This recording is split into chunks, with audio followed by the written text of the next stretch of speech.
Assalamualaikum, hai. Suria Matahari bersama dengan juru kamera Aiman. Kami berada di Woodcraft Langkawi. Kita akan bersama dengan seorang artis dan usahawan. Beliau mengusahakan ya dari kayu-kayu terpakai, kayu-kayu terbuang, di mana beliau telah menghasilkan ya seni kayu yang amat menarik. Jadi mari kita berkenalan dengan beliau.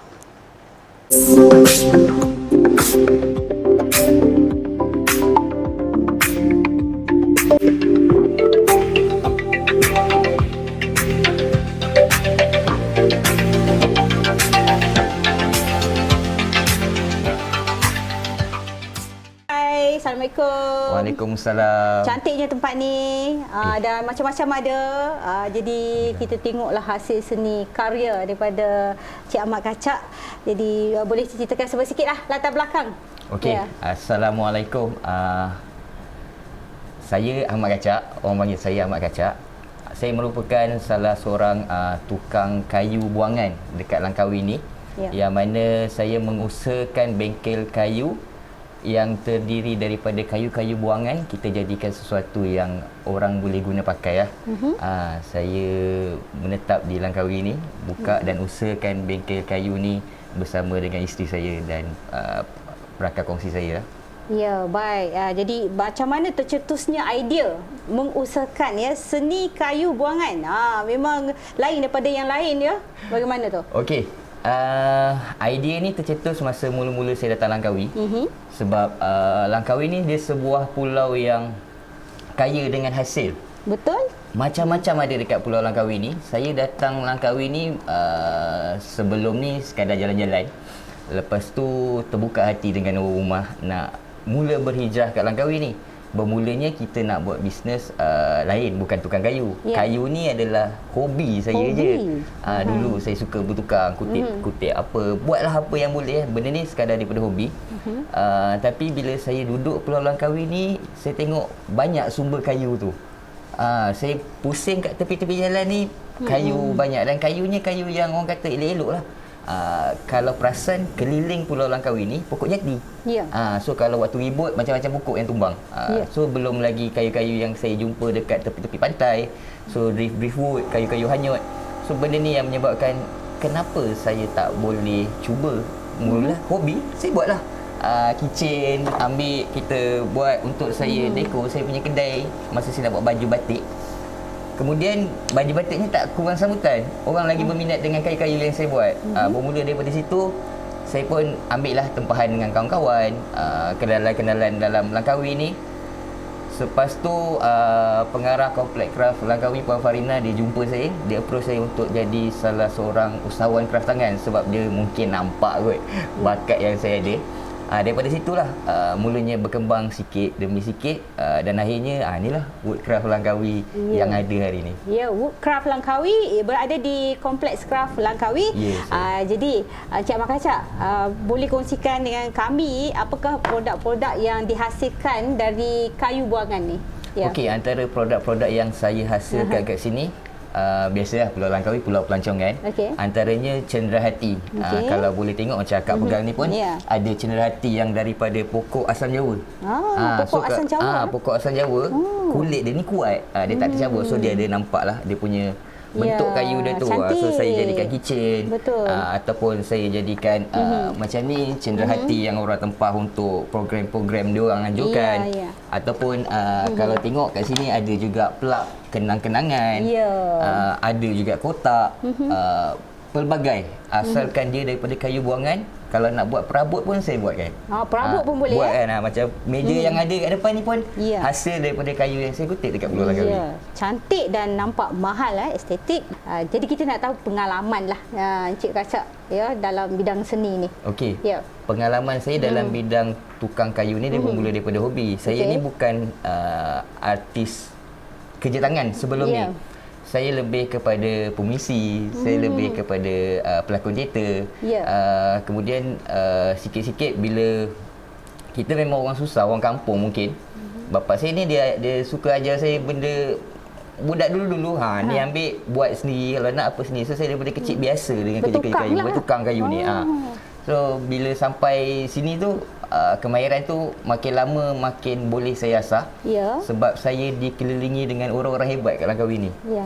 Mungkin akak pun tahu dekat Langkawi ni banyak artis-artis yang diorang dah bersembunyi katanya. Ya. Saya berpeluang untuk jumpa dan belajar macam mana nak buat teknik ni, macam mana nak hasilkan ni daripada ni. So satu tunggul kayu tu kadang kita boleh menyaksi ini dah boleh jadi burung helang kan ni. Sampai tahap macam tu yang kita duduk Langkawi ilhamnya dapat. Ya, sebab tu tempat ni pun tempat berseni kan. Ilham pun banyak ya. Okey, baik. Okey, selain produk-produk daripada kayu buangan, Suria juga tengok ada ya batik. Batik pun ada. Ya. Okey. Kalau batik ni, baju yang saya pakai ni pernah terfikir tak? Zaman Kesultanan Melayu Kedah Tua, Melayu Melaka, baju harian ataupun baju t-shirt bangsa kita Melayu ni apa? Macam mana bentuk dia? Ya. Okey. Unik kan? Okey, kita dulu biasalah kain ni salah satu benda yang orang kata suka didapati orang maharin macam kita. Tak banyak kain, orang-orang yang golongan tinggi, golongan bangsawan, raja-raja, dia ada banyak, dia ada duit lah untuk beli kain. So baju yang saya pakai ni dalam buku sejarah nama dia baju alang. Baju alang. Baju ni adalah baju basahan golongan bangsawan dengan raja-raja pada zaman Kesultanan kita dulu. So dekat sini saya mesti ada kekek, ada pesak. Sebab baju ni memang saya pakai hari-hari. Saya bekerja tukang kayu pun saya pakai baju ni, saya berjalan pun saya pakai baju ni. Saya raya pun saya pakai baju ni. Okey, apa keistimewaannya? Teknologi orang Melayu kita yang kita dilupakan, pesak dengan kekek ni. Kalau perasan dari segi teknik jahitan dia. Teknik jahitan dia bukan. Biasa kalau kita pakai t-shirt biasa berpeluh bagi ketiak. Betul. Tapi orang dulu-dulu dia dah selesaikan masalah dia dengan kekek. Tiga segi ni, nampak tiga segi ni macam tak ada fungsi. Tapi walaupun saya duduk potong kayu ke, masuk hutan ke apa, saya tak pernah rasa berpeluh kat sini. Lepas tu pesak ni dia punya baju buatkan kita selesa lah. Kadang perut besar ke apa. So benda ni lah yang saya cuba sampaikan, saya cuba buat dulu. Baju batik tu. Okey. So itu keunikannya ya. Sejarah saya jual baju bukan saja baju Melayu, tetapi adalah baju Melayu yang bersejarah. Identiti asal orang Melayu. Identiti asal orang Melayu dan mengembalikan ya kenangan zaman silam dulu ya. Itu dia menariknya. Kalau nak buat bengkel kayu ni pun nak kata tinggi tak tinggi, nak kata rendah tak rendah, tapi makan modal lah orang cakap. Makan modal. Sebab mesin-mesin itu pun bukan satu dua, pelbagai mesin yang kita nak dapatkan. Lepas tu macam saya kayu daripada kayu yang memang tunggul sampah. So nak membersihkan masa, tenaga, so benda tu. So tapi apa yang saya buat, saya datang hijrah dekat Pulau Langkawi ni. Orang mungkin hijrah dia bawa baju, dia bawa apa. Selain saya bawa baju, saya bawa toolbox dengan satu mesin laser kecil. Ada lagi mesin tu saya pakai. Yang saya bawa sekadar hobi datang Langkawi. Bermulanya dengan satu mesin laser kecil, satu kaki, saiz satu kaki lebih kurang dia, dengan sedikit toolbox ada 3-4 peralatan. Saya datang Langkawi. Saya beli sikit-sikit. Buat masa ni saya tak dapat apa-apa dana daripada kerajaan. Ini usaha kita, tapi sokongan, bantuan dan latihan daripada kraft tangan, daripada Lada sendiri banyak membantu saya untuk saya ada dekat tahap yang saya ada sekarang ni lah. Tapi asalnya bermula daripada apa yang saya ada. Maksud dia, saya buat berniaga ni, saya tak perlu fikir kalau saya nak buka bengkel kayu saya kena ada sekian amount untuk saya mula bisnes ni. Tak, saya ada toolbox, saya ada mesin laser. Okey lah, saya dah boleh buka mesin. Jualan pertama saya beli satu mesin. Jualan kedua saya beli satu mesin. Jualan ketiga saya beli mesin. Sampai sekarang kerja saya ada untung sikit, saya beli mesin. Step by step. So alhamdulillah dengan yang ada tu, dengan modal sikit-sikit, dengan mungkin benda ni orang kata minat lah kot. Tu yang saya bersungguh. Tu yang ada, apa yang ada sekarang. Tapi kalau nak tanya modal yang saya gunakan, saya bermodal dengan apa yang saya ada. Faham? Kalau dalam duit saya masa tu tak ada, tapi saya ada barang, itulah memodalnya saya. Saya tak bermula dengan duit yang banyak. Dan saya ni bukan orang senang, mak bapak saya pun bukan orang kaya pun apa. Kita memang dididik untuk berusaha dapatkan apa yang kita perlu, kita nak. Dengan usaha tersebut jadi membuahkan hasil seperti mana yang kita lihat hari inilah. Alhamdulillah. Tahniah kepada Encik Kasak. Bukan senang ya nak sampai ke tahap ini kan. Tentunya boleh kongsikan pencapaian yang dah dicapai oleh Encik Ahmad Kasak. Pencapaian tu kalau nak cakap jauh lagi lah saya Ya. daripada apa yang sepatutnya dicapai sebagai tukang kayu ataupun artis dalam Langkawi. Ya. Tapi tahun lepas Woodcraft Langkawi telah menerima ikon Geopark Langkawi, Ya. yang mana 24 usahawan dan individu dipilih untuk menjadi ikon bagi Geopark Langkawi. Selain daripada itu juga Woodcraft Langkawi juga adalah perusahaan social enterprise yang berdaftar dengan Kementerian Usahawan Puskop. Ya. Okay. So kita juga berdaftar dengan MTIB, dengan Kraft Tangan. So antara kita juga terlibat dengan event-event, kita mengajar komuniti. Dan Alhamdulillah saya juga ada lahirkan beberapa usahawan yang kita memang ajar di Woodcraft Langkawi saya sendiri untuk dia cuba sesuatu yang baru. Dan bolehlah dapat hasil lah. Dapatlah, sekarang sedang membina nama, insya-Allah. InsyaAllah. Alhamdulillah, tahniah daripada kami di RTM ya Encik Rasak. Dan kita juga melihat ada satu yang sangat menarik yang diperbuat daripada kain, dan dengannya kain ni adalah hasil daripada gabungan alam juga. Dan bagaimana tu? Okey. Di Woodcraft Langkawi kita ni social enterprise. Kalau tengok yang ni belah dalam. Tapi apa yang kita buat dekat sini adalah kita kutip dalam erti kata yang mudah nak faham, sampah lah. Okey, sampah-sampah di Langkawi saya fokus kepada tumbuh-tumbuhan. Kayu, daun, ranting kita ambil, kita proses, kita olah jadikan sesuatu. So dekat dalam Woodcraft Langkawi, selain saya ada Woodcraft Langkawi, saya juga bersama partner saya kita buat batik. Yang mana batik ni adalah batik lestari. Batik lestari namanya? Yang menggunakan, kita cubalah kalau saya nak cakap 100%, mungkin 99% lah bahan-bahan organik. 99% bahan-bahan organik. Banyak tu. Termasuklah kain pun saya cuba tak pakai kain katan yang biasa orang pakai, walaupun katan organik kan. Tapi saya cuba kelainan, saya pakai kain daripada buluh. Kita cuba daripada aloe vera, daripada kulit limau. Sangat menarik. Pelbagai lagi. Lotus. So selain daripada juga untuk color kan, pigment, kita tak guna color yang beli chemical. Kita hasilkan sendiri tu daripada sampah. Saya kulit-kulit kayu jati, saya rebus, saya jadikan dia warna. Daun mangga saya ambil, saya rebus, saya jadikan warna. Pinang saya jumpa jatuh gugur, saya ambil, saya rebus, jadikan warna. So benda-benda tu yang kita proses untuk jadikan pewarna dan proses untuk jadikan pigment lah. Kita pun sekarang ada buat natural pigment di dalam kita punya bengkel ni. So selain daripada itu juga biasa kalau akak sendiri nak tengok orang buat batik, dia orang pakai lilin, betul? Betul. Okey, kat sini kita tak pakai lilin. Kita gunakan, orang panggil nama dia guta. Guta ni dihasilkan daripada biji asam jawa. Untuk menggantikan lilin tu sendiri. So untuk mati color kita tak pakai chemical. So kita biasanya guna tawas dan pasir daripada pantai. Pasir hitam ni juga salah satu bahan yang kita gunakan untuk kita proses kain kita.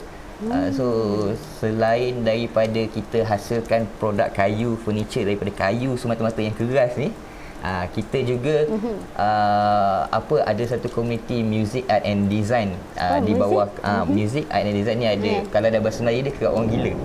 So beberapa orang yang gila kan sini, kita berkumpul untuk kita hasilkan. So ada partner saya yang gila kan sini kan juga berusaha sedang membuat kajian untuk menghasilkan produk-produk batik yang berasaskan Pulau Langkawi sendiri. So saya dengan komuniti saya sedang merancang untuk kita bangunkan pusat regeneratif kita sendiri, insya-Allah tahun ini nanti di Langkawi. Insya-Allah. Baik, apa harapan dan nasihat Cik Ahmad Kasat sebagai anak seni dan juga usahawan? Okey. Harapan saya semoga kita aman lah. Tapi saya punya nasihat kepada orang yang berminat dengan dunia seni ni, mungkin ramai yang cakap seni ni susah nak cari makan kan. Tapi sebenarnya segala apa yang ada dekat dalam dunia ni dia seni. Kita yang kena olah kan. Betul. Macam yang saya cakap tadi, saya bermula dengan apa yang saya ada. So saya harap orang dekat luar sana tu, bila nak mulakan sesuatu, jangan tunggu ada. Jangan tunggu kita ada baru kita bermula. Tak, kita bermula dengan apa yang kita ada. Barulah kita boleh dapat apa yang kita harapkan. Itu yang saya harapkan orang sekarang lebih berfikiran untuk terus bermula. Jangan tunggu, sebab tu yang menyebabkan tekanan. Kita nak menanti kan. lain tak ada kot. Semoga kita sentiasa aman lah, insya-Allah. Saya harap kalau sesiapa yang berminat dengan art dunia seni ke apa, datanglah Langkawi. Ini memang pulau yang pasti akan dapat ilham lah, insya-Allah. Betul, tepat sekali. Jadi macam mana kita nak hubungi Encik Ahmad Kacak dan juga bagaimana mereka yang nak lihatlah hasil karya tu di media sosial? Okey, di media sosial saya kita ada media sosial Woodcraft Langkawi untuk Facebook dan juga IG Woodcraft Langkawi. Kalau nak contact saya through WhatsApp, nombor telefon saya 017 88 77 563. Nanti Ahmad Kacak yang akan balas ataupun jawab panggilan atau WhatsApp anda. Saya tak berapa aktif di social media. So kalau ada apa-apa urusan terdesak, boleh WhatsApp je kot. Baik, okey. Apa tahniah kepada Encik Ahmad Kacak dan tim kerana menghasilkan karya yang hebat ini, dan kita mendoakanlah usaha ini akan mendatangkan hasil yang lebih besar suatu hari nanti, insya-Allah kan. Insya-Allah. Karya-karya baru dan minta perancangan dengan perancangan-perancangan yang dah dirancang akan berjaya dilaksanakan dan akan mendunia lah orang kata lah, insya-Allah. Insya-Allah, baik. Kita doa sama-sama, harap-harap penonton yang tengok ni saya pun jangan lupa doakan kami supaya terus maju jaya, insya-Allah. Insya-Allah, tahniah. Baik, terima kasih.